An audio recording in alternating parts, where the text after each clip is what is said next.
حکومت کی جانب سے تعلیم کے شعبے میں بہتری کے دعوے تو کیے جاتے رہے ہیں، کبھی سیمینارز، کبھی واک کا اہتمام، لیکن عملی طور پر تعلیم کی بہتر سہولتیں فراہم کرنے کے دعوے کھوکھلے ہی نظر آتے ہیں۔ احمد پور سیال میں زاہد گل ہمیں ایک ایسے اسکول میں لے جا رہے ہیں جہاں طالبات کو شدید مشکلات کا سامنا ہے اور وہ سخت گرمی میں بھی کھلے آسمان تلے تعلیم حاصل کرنے پر مجبور ہیں۔ آئیے دیکھیں۔ اس وقت میں موجود ہوں گورنمنٹ پرائمری اسکول اسلام والا میں۔ تعلیم انسان کا بنیادی حق ہے۔ ایک طرف تو حکومت پنجاب پڑھے لکھے پنجاب کے نعرے لگاتی ہے تو دوسری طرف بچیوں کی تعلیم کا استحصال کیا جا رہا ہے۔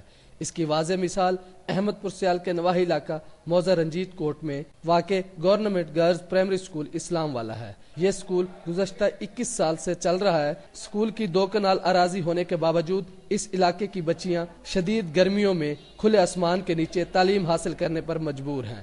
طالبات جو کہ مستقبل میں ملکی ترقی میں اہم کردار ادا کر سکتی ہیں، احساس محرومی کا شکار ہیں۔ اس سکول کی تعداد 240 تھی، جبکہ سکول کی بلڈنگ نہ ہونے کی وجہ سے اب تعداد صرف 80 رہ گئی ہے۔ دلچسپ بات یہ ہے کہ یہ سکول اب موبائل سکول بن چکا ہے۔ کبھی اساتذہ کسی گھر میں تعلیم دینے میں مشغول نظر آتی ہیں تو کبھی کسی گھر میں، جس سے تعلیم کا حصول ناممکن ہوتا جا رہا ہے، جبکہ محکمہ تعلیم کو سالانہ کروڑوں روپے مختص کیے جاتے ہیں۔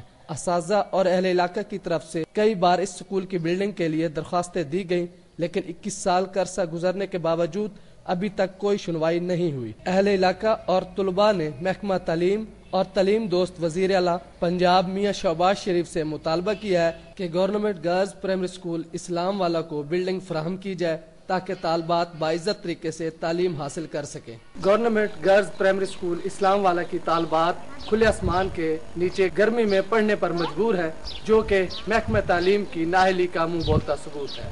ملک عبدالوحید بھٹا، دنیا نیوز، احمد پور سیال۔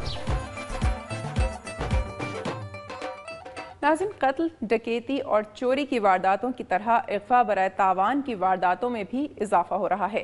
شیخ پورہ میں اغوا برائے تاوان کی وارداتیں کرنے والا گروہ گرفتار کر لیا گیا اور اس کی تفصیلات ہم جانیں گے رانا عثمان سے۔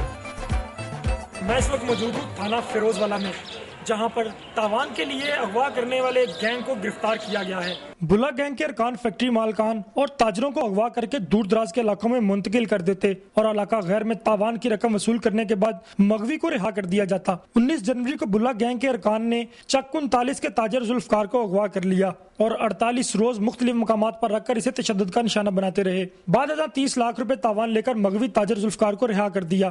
اغوا برائے تاوان کی بڑھتی ہوئی وارداتوں کے پیش نظر ایس پی انویسٹیگیشن سید محمد امین بخاری نے اپنی سربراہی میں ایک ٹیم تشکیل دی اور دن رات کی تگ و دو کے بعد فیروز والا کے علاقہ رانا ٹاؤن میں چھاپا مار کر مقابلہ کے بعد بلا گینگ کے 4 ارکان فدا، امجد، عزیز خان اور جاوید کو گرفتار کر لیا، لیکن گروہ کا سرغنہ امجد بلّہ، جس کو بااثر شخصیات کی آشیرواد بھی حاصل ہے، تاحال مفرور ہے۔ اغوا کاروں نے دوران تفتیش 15 سے زائد افراد کو اغوا کرنے کا بھی انکشاف کیا ہے۔ ایس پی انویسٹیگیشن سید محمد امین بخاری نے دنیا نیوز کو بتایا کہ ملزمان کا گروہ بین الصوبائی ہے، جن کے قبضہ سے تاوان کی رقم اور اغوا کے لیے استعمال کی جانے والی گاڑیاں اور ناجائز اسلحہ بھی برآمد کر لیا گیا ہے۔ پولیس اگر جرائم کا کلا کما کرنا چاہے تو کوئی جرم پوشیدہ نہیں رہ سکتا۔ کیمرامین طالب حسین کے ساتھ رانا محمد عثمان، دنیا نیوز، شیخ پورہ۔ حکومت کی جانب سے تعلیم کے فروغ کے لیے اقدامات جاری ہیں۔ ملک کے دور دراز علاقوں میں تعلیمی سہولتوں میں اضافے کی کوششیں بھی کی جا رہی ہیں، تاہم اس شعبے میں پرائیویٹ سیکٹر کے بغیر آگے بڑھنا کچھ مشکل کام ہے۔